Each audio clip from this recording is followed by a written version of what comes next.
I am live. Many lifetimes. I'm reading. This is chapter 10, which is by Denys Kelsey. This is a collaboration between Joan Marshall Grant and her then husband, Denys Kelsey. We are in chapter 10 here, and it is the retelling of Ray's demise, who was a good friend of Denys and Joan Marshall, Joan Grant. um, She was married to Charles Marshall, therefore her name Marshall. Now, he has been describing the condition of Ray, and I continue here in this chapter. After a long pause, she said, "Saddle," and without further prompting, "It has a high back, and the stirrups are of leather, not iron. I am swaying in the saddle, for I have been riding a very long time. I'm terribly tired. So is the horse. It can hardly stand up. I'm wearing some sort of armor and a tunic, but I'm bareheaded. My left leg is hanging down useless, not in the stirrups. I can't move it. I cannot see what I'm wearing on my leg. It is not chainmail, a sort of spiral armor. My knee is very swollen and I cannot get the armor off." I asked if she were feeling pain anywhere else. She was silent for 2 or 3 minutes and then said, "I seem to have hurt my head, here," pointing to her right temple. I asked her to see how her leg was injured. There was a great commotion, many people, many horses. I cannot see what weapon I'm fighting with. I think it's a sword. Others have swords, some only staves. They are on foot. I have fallen off my horse. I was heaved off it by someone on foot. It was then that my knee was crushed. It was not a formal battle. We were a party making our way to the sea to embark on boats. How did you come to be alone?" "I don't know. Someone must have put me on the horse. I could not have mounted by myself. It is not my own horse. My leg is terribly painful, and so is my back. I know I'm bound to die. I must stay on the horse. A lot of blood on the sand, all over the ground. But it is not mine." "Were any of your friends killed?" "All of them, I think. There's only me left." Then, in a very subdued voice, "I left somebody there. He is on the ground. I kept saying to myself, he will die in a moment. I took his horse. I should not have stayed with him. I shouldn't have gone. I got on the horse by levering myself up from a rock and fled out of sheer fright. I should have stayed there. He was still conscious.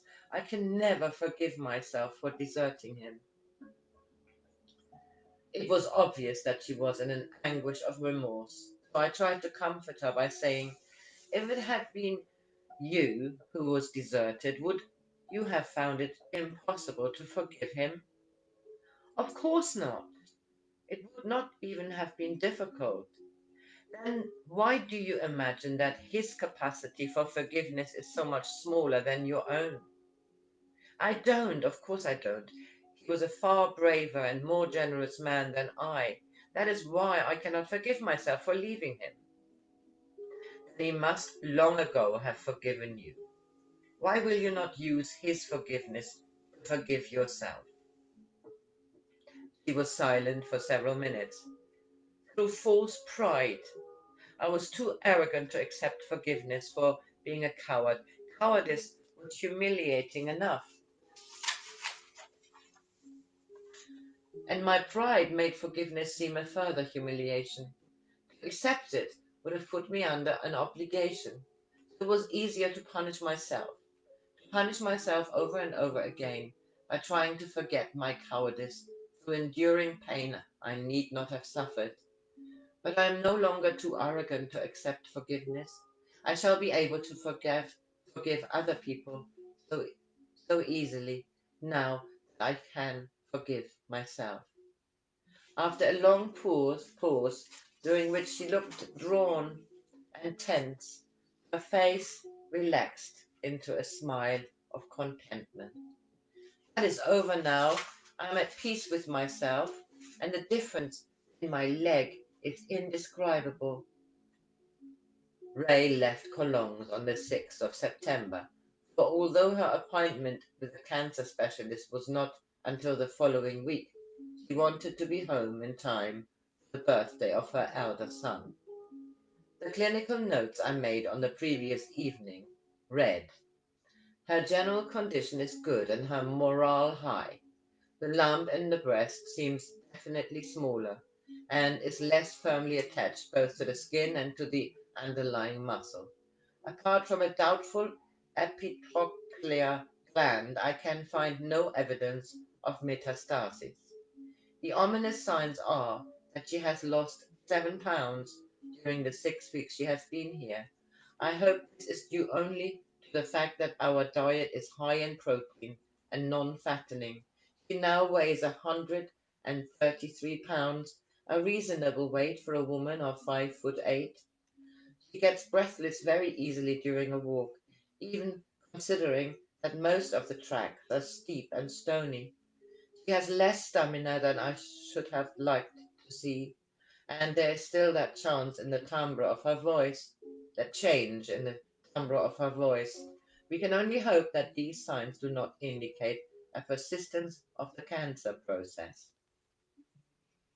As Ray telephoned to assure us that she had not been unduly tired by the journey, and that her household was running so smoothly that she could continue to give herself every chance further to recuperate, Joan and I seized the opportunity of a gap between batches of visitors to go to Paris, where we intended to stay for a week. On the 13th, Ray telephoned, having just got home from seeing a specialist. The lump in my breast is inactive. That's fine, she said. Then she added, but I noticed several little pea-sized nodules in my scalp yesterday, and another on my forehead. It seems that these are very glum news. He says there are also secondary deposits in my left arm and in the wall of my chest.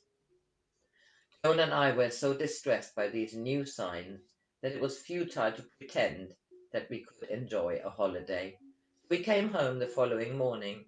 Ray's physician, Peter, with whom I had often corresponded though not yet met, telephoned on the 17th to say that he believed her prognosis to be very gloomy, and that although she wished to come back immediately to Cologne, he felt that the potential medical and surgical requirements made it essential for her to remain in England. He knew that she would be bitterly disappointed at not being allowed to return to us, and was wondering how best to tell her that this was inadvisable. After a hasty conference with Joan, I rang back to say that we would leave sundry visitors to look after themselves and be with Ray on the following Saturday. We went to England by car, as we were going to stay with friends who lived about an hour's drive from Ray. To spare her the additional housekeeping problems, which she would insist on undertaking if we were her guests. Joan is usually able to quell such activities with a brisk, leave it all to me. But Ray, as she often ruefully admitted, found it as difficult does to sit back, does, as Joan does, to sit back and let someone else do the chores, especially in her own home. When Ray ran across the lawn to welcome us, she seemed so full of vitality and chatted so gaily during lunch that it was difficult to accept that the millet seeds which had appeared in the lymphatics of her arms and neck, the nodules in her scalp, and the cough, which was due to the rapidly enlarging glands in her chest, could really be of such serious import. The specialist had told her that he wished to see her again in 3 weeks, when he would decide whether to remove her ovaries or her suprarenals, or to sever the stalk of her pituitary gland, procedures which he then thought might extend her life. Ray had accepted the likelihood of an operation and wanted it performed as soon as possible. Peter and I managed to conceal our doubts that she would ever be strong enough to undergo it. The following day she seemed more frail, but she insisted that this was only because, after we had left, some friends had dropped in unexpectedly, and she had sat up talking with them until midnight. She came downstairs about noon, and although she tried to make light of her cough, it was obviously more troublesome, sometimes leading to a laryngeal spasm. However, before we left, she was settled comfortably in bed and seemed confident of having a good night's sleep. During our drive, which was prolonged from 1 hour to nearly 3 by fog and Sunday night traffic, I asked Joan whether she thought Ray was still clinging to the hope of becoming well enough to travel out to us. Only with the surface of her mind, the bit she uses to conceal her feelings when she thinks they should be hidden. When we were in the garden this afternoon, she told me she had dreamt of the hand again, the hand she saw stretched out to help her across a little river. She knew that if she clasped the hand, she would not come back to her body. She first had this dream on the night she was told she had cancer, and she has had it twice since she came home. It is interesting how dying usually seems like crossing a river. I remember doing it often myself. About half an hour later, Joan announced that she was getting echo symptoms from Ray, who she felt sure was having difficulty with her breathing. I had had far too many checks on the validity of Joan's ability to resonate to other people's symptoms, to be able to comfort myself with the hope that this was due only to anxiety. By the time we arrived, Joan sounded as though she were suffering from asthma. I was glad there was no telephone message awaiting us, for the fog was by now so thick that the return journey would have taken most of the night. In the morning I was backing the car out of the garage when Joan came out of the house carrying an overnight bag. She slung it on the back seat, saying, "We shall need this because we shan't be coming back here tonight. I wish I'd had the hunch sooner, for then I would have had time to pack a suitcase." Before I could comment, we heard the telephone ringing. It was Peter, saying that Ray had suddenly had a massive collapse of her left lung and that her heart was very irregular. He was arranging for her immediate admission to hospital. He would like us to come as quickly as possible. When we got to Ray, her heart was settling down and her breathing was under control, but she said, "I have been whooping until I retched, worse than when I caught the children's whooping cough."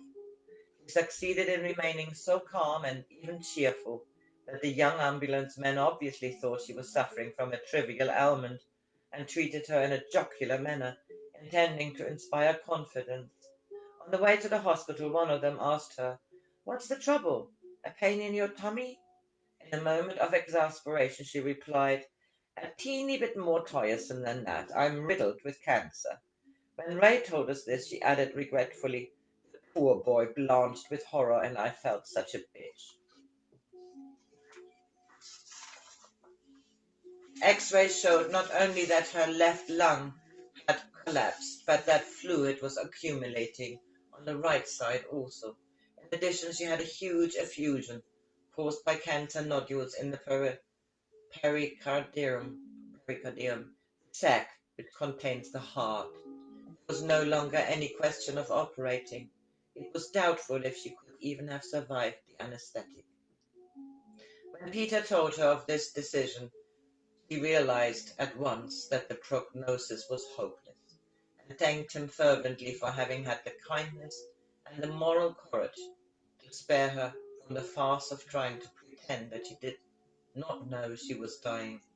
We were equally grateful to him, and our gratitude and affection were to increase each time we met, for many doctors had been shocked to hear us discuss death frankly with a patient. The sooner I die, the better, Ray said forthrightly when Peter had left the room. So, you and Joan must remind me how to cross the river. I must have done it dozens of times before, so I expect I shall find it quite familiar. To start with, I must get out of hospital, for there are too many interruptions. Nannies popping in and out with cups of tea and thermometers to have a chance even to sleep, much less to practice dying. Before we left her late that evening, hypnosis had relieved much of her discomfort. Her heart was beating quietly and regularly. Her breathing was smooth. She was in such a profound sleep that I thought she might slip away during the night. We took a room in a hotel near the hospital so that we could be with her even sooner than the 20 minutes it would have taken to drive from the house in her village where we were staying. John went up to have a bath while I made sure the night porter knew our room number in case of an emergency call. When I joined Dawn, she told me, with a conviction to which I'm now accustomed and only rarely find irritating, you needn't wait for the telephone to ring. Ray won't die for at least 10 days. I know she could have a fatal heart attack at any minute, but she won't. How do I know? Because she told me this afternoon that she had decided not to die until she has made sure that the children understand what is happening and realize that she can talk to them when they are asleep.